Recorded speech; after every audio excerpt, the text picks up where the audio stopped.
கடலூர் மாவட்டம் தேவனாம்பட்டியைச் சேர்ந்த வல்லரசு பிரவீனா தம்பதியினரின் வாழ்க்கையில் மகிழ்ச்சியை கொண்டு வர வேண்டிய குழந்தை பிறப்பு தற்போது தீராத சோகமாக மாறியுள்ளது.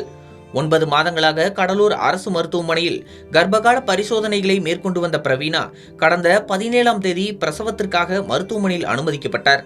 அதே நாளில் ஆண் குழந்தை பிறந்த நிலையில் குழந்தை பிறந்த உடனேயே மருத்துவமனையில் போதிய உபகரணங்கள் இல்லாத காரணத்தால் தொப்புள் கொடியை உடனடியாக துண்டிக்க முடியவில்லை என குடும்பத்தினர் குற்றம் சாட்டியுள்ளனர். கத்திரிக்கோள் இல்லாததால் வெளியே தேடி வாங்கி வந்த பிறகே தொப்புள் கொடி துண்டிக்கப்பட்டதாக கூறப்படும் தகவல் பெரும் அதிர்ச்சியை ஏற்படுத்தியுள்ளது.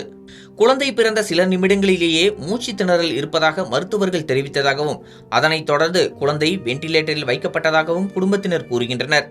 ஆனால் குழந்தையின் உடல்நிலை குறித்து தெளிவான தகவல்கள் எதுவும் வழங்கப்படவில்லை என்றும் தாய் பிரவீனா தனது குழந்தையை பிறந்த பிறகு ஒரு முறை கூட பார்க்க முடியாத சூழல் ஏற்பட்டதாகவும் அவர்கள் வேதனை தெரிவித்துள்ளனர். குழந்தையின் உடல்நிலை குறித்து தொடர்ந்து கேட்டபோதும் மருத்துவர்கள் ஒரே மாதிரியான பதிலையே அளித்ததாக உறவினர்கள் குற்றம் சாட்டுகின்றனர். இந்த நிலையில் குழந்தை பிறந்து 24 மணி நேரம் கூட நிறைவடையாத நிலையில் குழந்தை உயிரிழந்து விட்டதாக காவல்துறையினர் மூலம் குடும்பத்தினருக்கு தகவல் தெரிவிக்கப்பட்டதாக கூறப்படுகிறது. இதனால் அதிர்ச்சியடைந்த பெற்றோரும் உறவினர்களும் மருத்துவமனையில் திரண்டு நியாயம் கேட்டனர். ஆனால் குழந்தையின் உயிரிழப்புக்கான காரணம் குறித்து திருப்திகரமான விளக்கம் கிடைக்கவில்லை என குற்றம் சாட்டிய அவர்கள் பல்வேறு அமைப்புகளின் ஆதரவுடன் கடலூர் அரசு மருத்துவமனை முன்பு முற்றுகையிட்டு போராட்டத்தில் ஈடுபட்டனர்.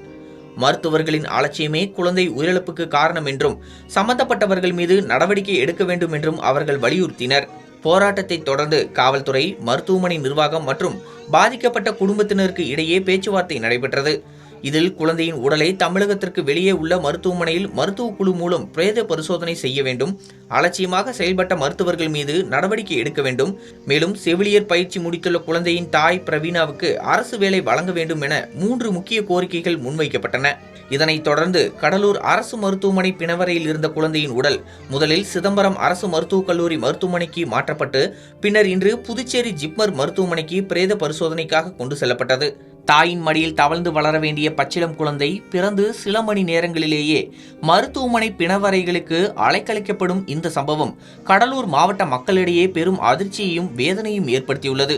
குழந்தையின் உயிரிழப்புக்கு உண்மையான காரணம் என்ன, மருத்துவ அலட்சியம் நடந்ததா என்ற கேள்விகளுக்கு ஜிப்மர் மருத்துவக் குழுவின் பிரேத பரிசோதனை அறிக்கையே பதிலளிக்கும் என எதிர்பார்க்கப்படுகிறது.